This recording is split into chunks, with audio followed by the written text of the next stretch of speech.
বাঁকুড়ার হুল দিবস কর্মসূচিতে যোগ দিলেন মুখ্যমন্ত্রী শুভেন্দু অধিকারী। অন্ডাল বিমানবন্দরে হল জমকালো সংবর্ধনা। অন্ডাল বাঁকুড়া। রাজ্যের মুখ্যমন্ত্রী শুভেন্দু অধিকারী মঙ্গলবার অন্ডালে অবস্থিত কাজী নজরুল ইসলাম বিমানবন্দরে পৌঁছান। বাঁকুড়া জেলার সফরে রওনা হওয়ার আগে অন্ডাল বিমানবন্দরে বিজেপির প্রবীণ নেতা ও কর্মীরা তাকে উষ্ণ অভ্যর্থনা জানান।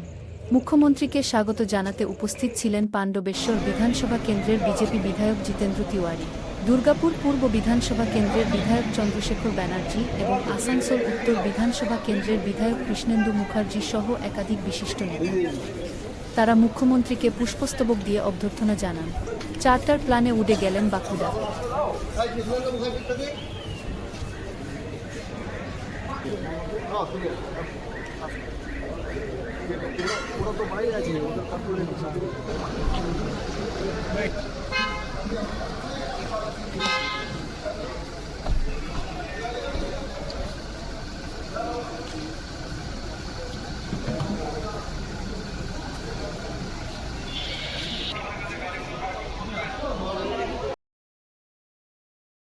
আমরা ছবি তুলতে তুলতে পৌঁছেও গেল।